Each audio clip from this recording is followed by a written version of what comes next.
favorite to you. Sompa FM and TV and market yapa. Sompa dia sasi so many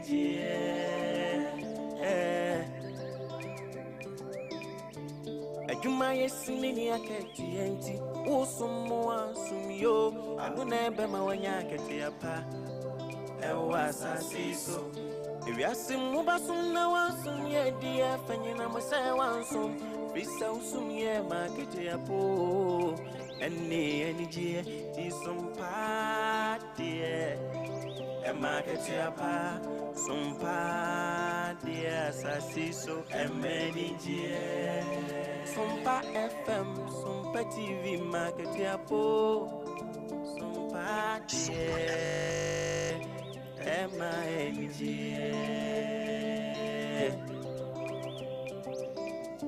Teaching what video to Sompa FM and TV, Nebema Wenigi, and Yakatiapa, Nebema Wenigio,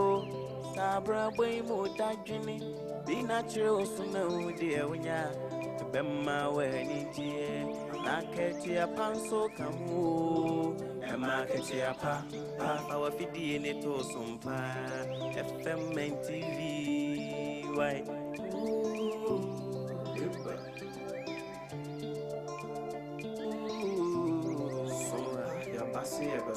Yasim some pamani, Jania, Katia Pana, Unu,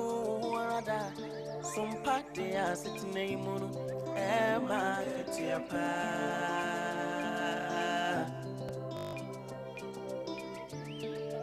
Ye no my moon, some good dear moon, some dinner, make us say, it is some near just to send dinner. Sompa dia Bama, Sompa FM, Emma Katiapa, Sompa TV, MNG. Sompa TV, MNG. Oh, wisdom.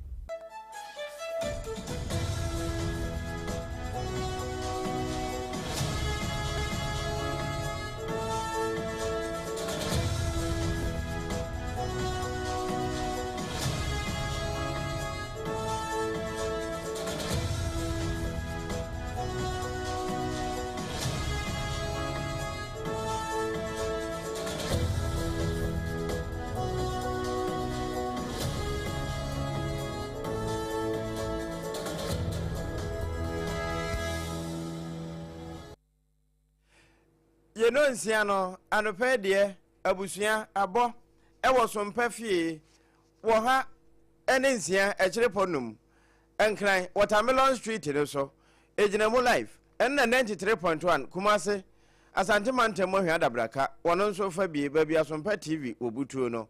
sabre kro na ye de momo yiko wa Asante mamu abusua ye wa to Mantemo etakwa 101.1 Sompa no ena 103.3 takura de Sompa one my wobunu nyina no fa bi wa henkro ho alaji be kwa na brusa no night market Sompa 98.9 afi uduru doma Sompa 101.3 ena doma FM 100.7 wono nso fa bi wo manim asase paso bunu pu FM no 106.1 Sompa tachiman no na 90.7 Sompa nkransan so age e de ama kingdom no abusua say 106.1 no so na wutie di fira emfifiri mantemu afa ho no eno ye fra ne kingdom adafo pa radio or France abrochimamu ena Sompa TV no so no ye live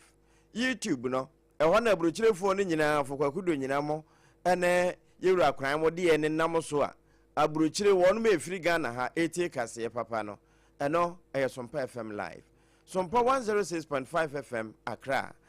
eno ye Facebook ya na wakọ kenkan bi na fe wasanso ahwewani so kase boba akọ kasafoni ba akọ na edi atwagu Endpoint Homeopathy Clinic won ekute emu anopai ya waba aboso na mom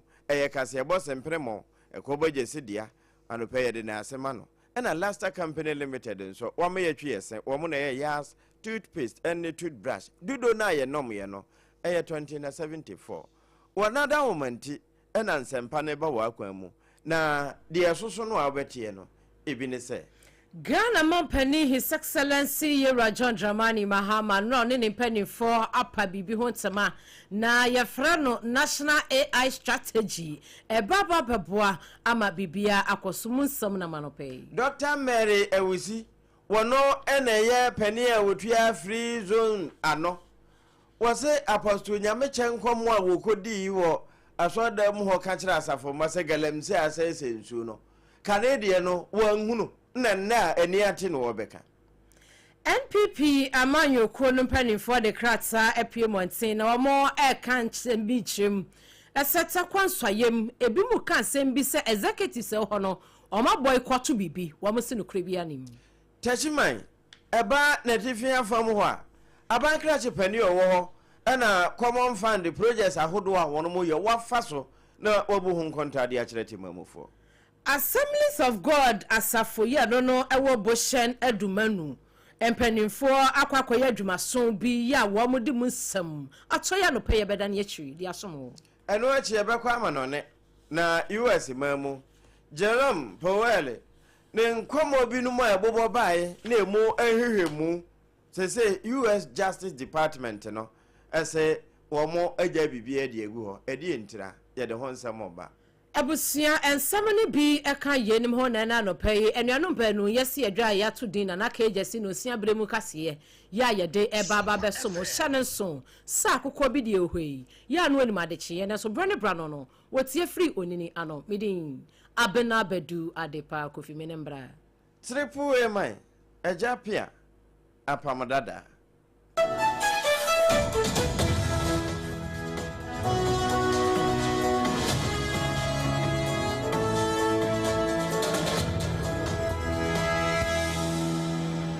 Abusia yada se ye free samno ase ede amana ye hyase ede free Ghana Mampani Excellency ye Rajon Dramani Mahama na kache eno adwumadie kase bi ekoso ewo manyim na ne nyina efa abefo kwantempon a ye befa so ede dwuma so man no man no so etumi akwaнаnim yie pa dwumadie a wamopa hontaman empani se ede national AI strategy na kyerese artificial intelligence no ekwan a ye befa so na AI no ye betimi die di dwuma na aboa yen so man na bibia etumi akoso yie no eno enenra wo no epa tamen dwumadie na se no empanimfo anintini atotowuro Ghana Mampani so ani a wono wo hwe ngitahudie enafe abefo kwantempon awodo no ne nyina no na wo mo eka ho ebi na Ghana Mampani ekasaye eno kyeremu se sikabotini a ne bo eson $250 million US choppable dollars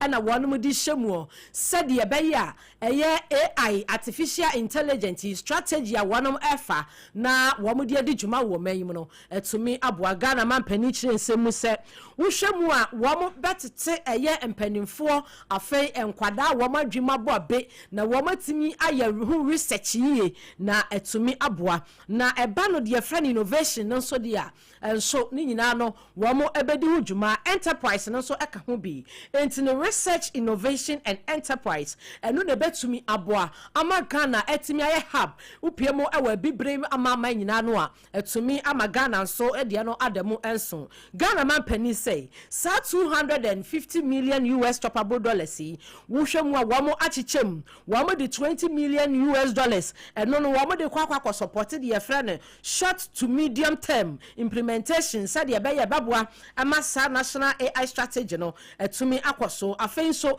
wabubu mu tototo ya ne nyina no babua amadwumadi akoso dwumadi na se no said ye wone Sompa kase ene semtrefo nyina edi nkomo no ebeni. I'm therefore pleased to announce major financial commitments towards our AI agenda. Ghana will invest $250 million to establish a world-class AI computing center. In addition, government will commit $20 million to support the short to medium-term implementation of the national AI strategy. These investments are bold but necessary. The proposed AI computing center will serve as a net center for research, innovation, and enterprise, enabling Ghanaian talent to build solutions not only for our country but also for the wider African continent. Ghana Mampani His Excellency Rajon Dramani Mahama wono ewa bra wono mo launch AI strategy and what the sansemi etuja. Abusiana bra womo lanchi AI strategy no emu ana Dr. Mary Ewisi wanu nso ne Chief Executive Officer Edema Ghana Free Zone Authority no wose na no wo kase boya aso no what is a Pentecost chairman Yewra Apostle Nyameche na wo kasafa galamse hu no wo chese sese asubo kra wono mo bono ana mo galanse ninti ensu papa nka yesu tena wo mo de bo asu ene je wo mo sansuo no edigu de wo mo are te tank no edi besi ho wasafo nanim na wo mo abo amanfo asu sada be na agya wo mo mfa amanfo nkwa nkogro nkokofrede ensuo no fa kese na ya atache ene afro oh enti wo kan sa asemi a wo de ye afutuo ade ama asafo masa ebinum wo mu a wo mo asesa wo mu su no wo mo adwen no ekwawie Free Zone Authority Penia otua no ma Mary Ewusi se sadia papa ne kasa no wakasa te se mayoni enti se wo hwe no obeya amanyose mu a wo de wo nworo ne kotu no ngu ho enyi credit card no nto na wo mu nyina mfansie ne nya amanyose mu no esan se kane abadanda na penso no se de na nso na ya ateche mpo no sabre no wante se de na papa yi kanu no wo kan sa na de enyumeda ya tifiri ni wura no Oye nyaminipa ya de beche no. I'm on descending to that level. For descending back from a young politician, we will deal with him as a politician. Yeah, the any diamond. Say oye nyaminipa. And young wasem. And one is so sad. Young person who train say the any diamond. Say oye Pentecost for chairman. Saka sana or kasaya no. A highly political statement. Yes. And now the yes ni tuato. Say kasana papa na kasana highly political statement. Free Zone Authority Ghana had no Penia Wadano my Mary Ewusi ene kan sa asemi na no na de na wototo na no ne didi nkomo no ebebi say eh na sade wosi aka na no nya yadodo papa ya ngosra wa no so eno no o kasa anwa no na ewie na obacha say de ntia o kasa na sa banda dana penso kura na nso na ya atache no sabre no wante se sofo bi kura be ka say wo muntimi mwasu enam sade galamse aye nsuo na ene ya mampene njo mahama wabana wati bibia to nsuo num ama nsuo nani atie ya sese nsuo ni timi etene kama no ena sofo be ka se wo muntimi mwasu dia ene na akakakra Nkwa mining community na enso net se mpampa utumi de wonsasa ne Ghana ha na oni ohun ya na we energy mo ba ye measures are we put in place enso no afei etimi ran eti wontimi ntina ho nka nche se wohu difference ebia wo enso ne mu enso na ni ate inflow se na nado time na enso no inflow eti se we ye sofo na se asem a da ho a ye no kre wo se wo beyi wa sofo ntade afa political dress ahye political lens akasa next time they be treating as a politician. This time you're the best pen. Yes, no. Osha suni ni sofu juma. Na nado tena so na enso ntimi enflow. Na enso ntimi rane. Na wood to me Esha forest no mu ense Ghana no. So was say we hu na enso na ni ti no. Na oba kasa state. You're the better no for this time. Yes, no. Only ni sofu sem. Unless it's what person join politics. O ma ye hu. If he wants to join politics, you should let us know. Next time then we deal with him as a politician. But today you be man of say when you sofu. I don't know. One on a Chief Executive Officer Edema Ghana Free Zone Authority Mame Mary Ewusi Abusia yetso semno aso wonsam fofromo na APPIAH manyoko wanam FN no e watakwa inswayem wo mokrata na da manimi enti no executives mekire empanimfo wamo ewo kuonim watakwa inswayem wamo na ekasei wamo se wamo titi nsem bi efa no wamo committee a eno ne elections committee ya wamo yes wamo inaugurate ho ese wamo ye executives members no wamo boycott yi ema wamo boycott ye no kura no wamo bu anwoso ema wamo yese wamo fa krata atwere petition regional eye empanimfo said ye be ya enyema bia wamo kire mu se esisisi wa afa ho no wamo ante ase enti empanimfo emrem na wamo so de krata abasa sansam no yemu no hrodo hradasam wamo kire mu se ekwan ene mra eye wamo kuo no emefa miamia ho MPP amanyoko na meken wamo ede nhyehyɛ yegu akwamu na wose yenti kuo bi anase yenyi mpanimfo bi anase yento aba ema mpanimfo bi wose kwan ye wose wo mo fa so no wo mo di so pepepepepepepe na sadia wo mo ye no kora no na security sam no na ekoyie abibia boni bia ensie ewa inauguration no ase na wo mo nim de asia ebi mu cheche ensemu wayward e kase wo mo boycotto yi wo mo so mo be petition wo mo regional and afei wo mo national executives na empani say ebra wo mo ewie bibia kora no wo mo ewo constituency ho wo mo eye executive committee no wo mo panimfo nyina agye atom a wo makoma atɔ wo mo yem enye wo mo nko a regional leaders wo mo so agye atom entini se constituency level wo mo agye atom regional level wo mo agye atom dia wo mo de be frase ho aba no na national wo mo ebesomu na esi mu sen na bi mu kire mu se ane wo mo boycott yeyi na kokoa so de wo ho na kokoa so de nso aya na adwen no mpampi no anya adwuma wo mo kire mu se no kura bia ni sansem nim entini yete aya montungu na ni nyina mu no wo mo kire mu se wo mo national council no wo mo hyehyɛ ya wo mo di ba ya nyina no wo mo edi so a bibia ekoso kratai opania ne nsa ehyase owura Benjamin Asabe wo no na ye constituency chairman edema takwa nswayem MPP amanyuko wi ode telephone number hyase esesa wo kan sa kratai ne sa wo ntiase afra no na jimu nkyeremu no mo kyeremu sei omo boycott bibia ekoso yi a wamo etimi inaugurate wamo national committee election wamo constituency committee elections no bobia ekoso a owura Benjamin Asabel ede ensemi ebai sabre krona na kwadwofo subafo wane sof maame tutu atuo mu nso wo mo ne adagye kura wotachiman titru enne tifin ho na eho no wo mo dwumadi a wo mo kodi pa ne se tachiman ya tifin aban krachi pani de mama Elizabeth ofosu ajare wonya epre ewo badwafie ho a ekosi no so ewo tachiman ya tifin assembly no so na wonne coordinating director ne mpanimfo ewo ho efonum aka wo motama pa nkyira no na wo mo de aye adwuma no adwuma wo mo aye bie na honorable nam so ehwe se sika wo mo de wura mu no eho adwuma ana akoso no ana enti honorable Adonkwa Abena Johnson woni dom no etc fam emu no wo mo kokoni mase area 2 6 unit classroom block na wo mo si wo ho bridge so eno so 3 unit classroom block eji no wo mo si kogo ago che compounds o nyina wo mo koi ya aboadan mechanized boho na wo mo tu ama woni nyambe kire de nyina no honorable ene dom no ekofa so a eko mmea hodo a na eka ho na emu no na yewura Amo Johnson wone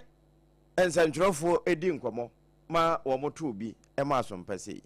Pain nento abom 2024 okesa kwa ye di mansi amamu no faso na nje ho nti se mansi wo ho na so mu ni sika e den se e develop na de ba ko a eye the major source of funds e de mansi bia and the district assembly common fund. Ghana constitution say at least 5% of the annual revenue will be given to the district assembly common fund for all disbursement to the various local government authorities, but previous government in a coin no man you be cause so say kwota bi kura no sika no emma anase se kwota na ba wo bi by say friend captain na say ye hwans eno nti omampan Muhammad Jina so share boss say so no de oba assemblies no at least 80% of the money is na bejeje no or be ma assemblies na de ye pampa odi ne boss share so 2025 what the sika no ba ya osan my guideline pe na ni so adi hu kwan ye mfa so a ye nyusu sika no na ebi ni say ye mfa bi ntu ensuo ebi ni say mfa bi nsi school adan ebi ni say mfa bi nye school nkonwa ebi ni say mfa bi nye ayaresabia ahodo eno nti ne projects na ye to ye nyina mo hu say inshana ye taso say at least 2 chip compound na me adom teachman of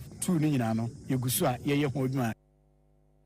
eno ya bankra chipani a wo teachman ya tifi honorable Adonkwa Abena Johnson na emu na ye bo afena akumsa wono ena ye bridge so hene wono nso kire na ni so pa ere kire de honorable ne mpanimfo eye de aboa wono sɛneɛ ɔnabo ɛne n'akyidifoɔ bɛyɛ bridge so hɛdeɛ ɛyɛ ani so bebree menisɛ nkoraa nketewa ne mpanyimfoɔ nyinaa na yɛka sɛ yɛda ɔnabo no bɛbadwafoɔ nyinaa yɛda mampanyini ase yɛwayɛ hɛ yɛagya nneɛma bebree hɔ sɛ bridge so foɔ deɛ hode bɛfiri abarima ba biaa yɛmpo yɛdeɛ yɛne gye ho sɛ yɛserɛ sɛ yɛbɛnya paake bi aka nkorɛ ho yɛ network so nyɛ bi wɔ ha sɛsi yɛ apɛ sɛ ɔfrɛ panyini bi yɛ kurom a ɔntumi mfrɛ san sɛ network ɛmmoa ɛ ɛdeɛ kakra yɛserɛ ɔnabo deɛ wayɛ hɛ deɛ mentumi nka dodo bebree deɛ mɛka nyinaa sɛ nyame ne ɛbɔ soro na ɔbɔ asase he ɔnhyira ɔne n'akyidifoɔ nyinaa ɔhwehwɛ biaa nyame ma no sanka na deɛ meka no mu no sɛ nyame ma ne nkɔsoɔ ne ɔde bɛkɔ n'anim bio na nneɛma pa ne ɔyɛ he bi asa na ba ha bio enti da sɛ bi mmra bio de bia meka sɛ yɛ gyanka kasa onya ka na nwummerɛ pɛ na adeɛ bɛkye die wɔsan adie no wɔsan hwehwɛ na ɛno nana ɛda aseɛ nyinaa no na wɔkyɛ sɛ wɔn mo deɛ mfa bibiaa ɛkyerɛ so nto mpanimfoɔ anim deɛ wɔn de bɛbrɛ bridge sofoɔ biaa wɔn mo deɛ te sɛ deɛ anomada ne pere buom na waba n'anum otwan ne na deɛ ɔrɛ bibiaa wɔn bɛgye amene nanso ne nyinaa mu no wɔn nya baabi di agoranka wɔn bɛgye paa ɛno ɛyɛ wɔhena wɔno na ɛwɔ bridge so nana yɛbɔ afena akumsa ya kwadwo ho so bafo tɛkyima wɔne sɔfo maame tutu atu wɔn moto ɛde ma ne yɛn ɛkɔba gye sese mprɛmɔ ne kasa yɛbɔ no ɛna ɛbrɛ wei na adan na wɔn mu sie nyinaa no sɛ saa afa hɔ no wɔn kora bata wɔ hɔ enti ka ho na adeɛ kɔ ho no adwuma biara woyɛ ɛne wo sika ekura wɔ no okɔ ho ɛkɔba gye si a wɔ akwankyerɛ ɔde bɛma wo ama wɔhunu kwan bɛfa so ɛtimi ato brɔgo ɛnyɛ baabi di utira to na nkrɔfoɔ fi atenatu na afiri wo so ɛkɔba gye si America na asɛmi no sɛ wɔn kran Kumase ana ɛhemfa gyina homa 0204 355 040 amanone ene Ghana ha sɛ yɛbɔ nabaso ani ɛnam n'adwuma so nti abere bia yɛ atwusi o na ɛse no ene kura nipadua ne nyinaa sɛ nsuo bɛkɔ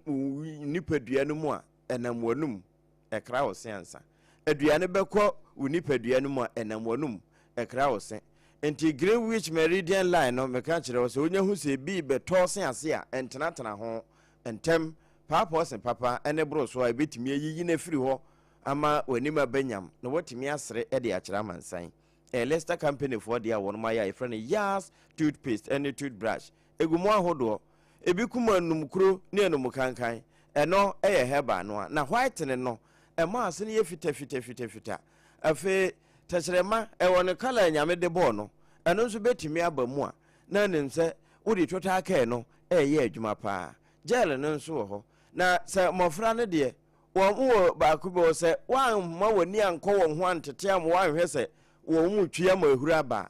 wani bɛba ho so no wo madi enti ya no wahyɛ ne nso 05016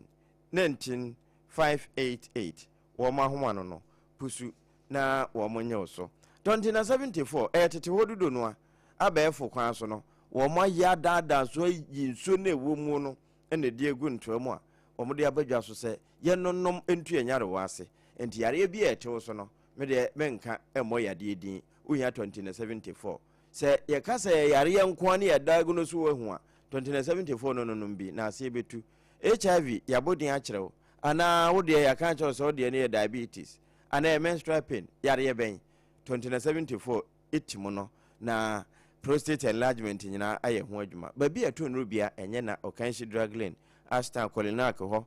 dudu mu abenya 0246 073 498 2074 yi ene de drugstore unya sana wo mu a etonto abibiduro ho nso ko anya bi nanso unkɔ ho se ye wo homeopathy capsules ewo ho ana homeopathy bitters bi esi ho eno nti na American for endpoint homeopathy clinic de amawo eho no wo mo yaresa no enuro no kura se ye de mawo na enye se dokota na eyama se weje no mo a wa hwe ahwe ne din obobusa se na di eni eno na Queen Elizabeth de hwe no ho anyini ya di nkyene etrai no enti anopai endpoint no wato no ho apete kono mabo hia asantemamu kona ko endo yade na wo nkwa no Dr. Kwatin Dr. Dubuatin wonya ne tenten emfa mawo we ya American no ebia na wo enkran share signboard Spenters kwa no so 0244 867068 0244 7068 wɔn ekuta yɛn mu ɛna no pɛyi nsɛmpa ne nyinaa ɛba wɔ akwan mu abusua mɛnkɔ ansɛm yɛdan yɛn ho tiawa na afei yɛwuram agye yɛaboafoɔ no wɔn mu a ɛɛboa yɛn yɛtwa yɛn ho afa wɔn ho aba ne yɛakɔ amanɔne yɛwie a yɛbɛsan so aba wɔn nkyɛn bio nti abusua ɛnyɛ afidie ne mfiri ha na Sompa deɛ ɛwɔ ɛde maa no ɛdɔɔso ɛsene pii.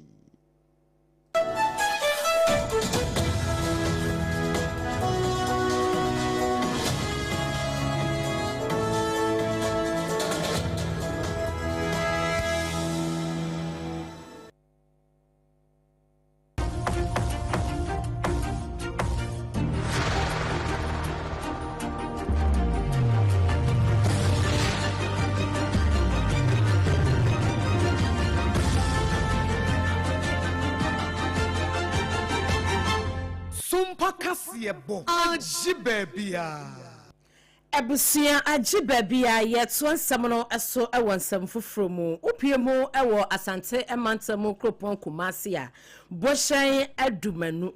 Abundant Assemblies of God asɔde na ɛwɔ hɔ no sabre menti me ho ase asim ɛma members yafafa ɛma asɔre ne mpanimfo nso afafa na asɔre members no ɛkyerɛ mu sɛ owura bia wɔno ɛyɛ associate pastor Reverend Bismarck Opoku ebra bo amudi ni si suwa na besi 2023 no na kyerɛ sɛ enka ya politics no ɔmo yɛ wɔ asɔre wa no mu anka ne times waso yank wontumi enkobio enti na ho akɔhia sɛ wɔmo bɛpɛpɛni foforo mama na bɛyɛ head pastor ɛwɔ Abundant Assemblies of God asɔre no no ɛwɔ bohyɛn adumanu na empani ɛsɛ wɔmo asɔre mpanimfo akɔfa owura bi efiri baabi ɛno wɔmo de no ɛbɛyɛ asɔre no head pastor enti asɔre ma no so sɛ tai apai wɔmo ɛngye saa owura ne ntum na ɛhɔ no wɔmo pɛ sɛ wɔmo yɛ de politics amanyɔsɛm ewurawura asafonim enti no asɔre ma no deɛ wɔmo pa associate pastor Reverend Bismarck Opoku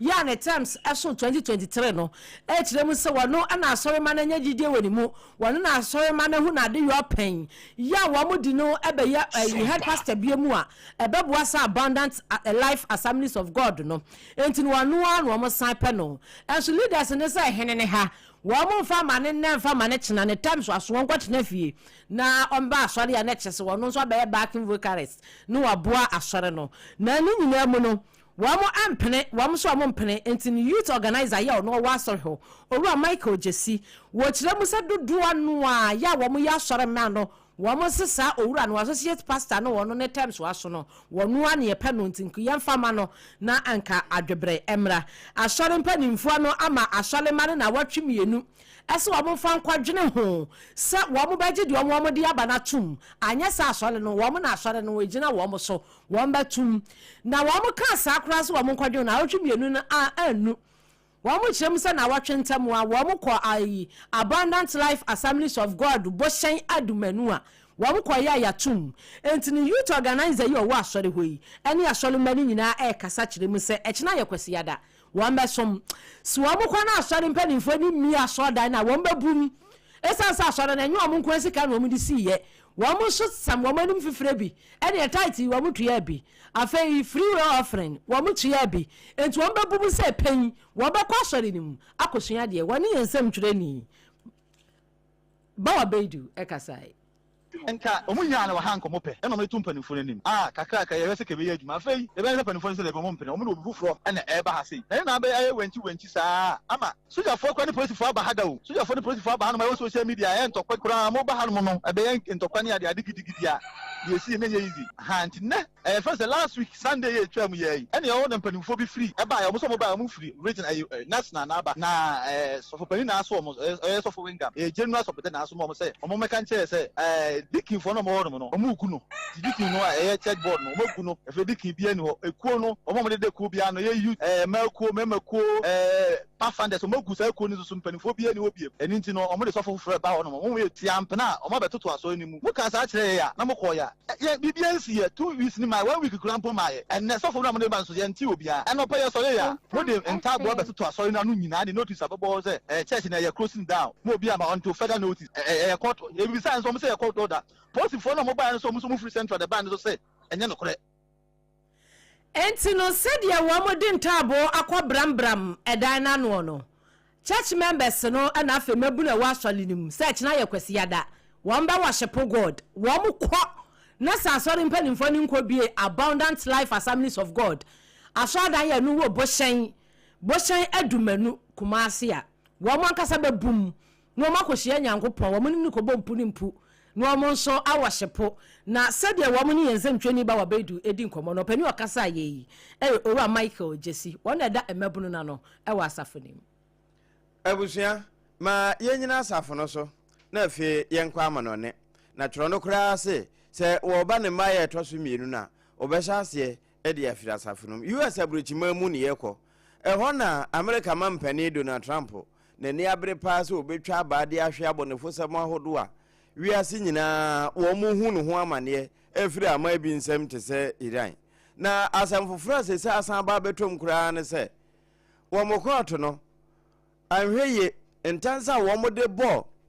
owura Powell sɛ oyɛ renovation bi sika eboro so ne ɛho tansa de da no komu a Senate na ni abre ho a ɛtwe ne sere ne abasa no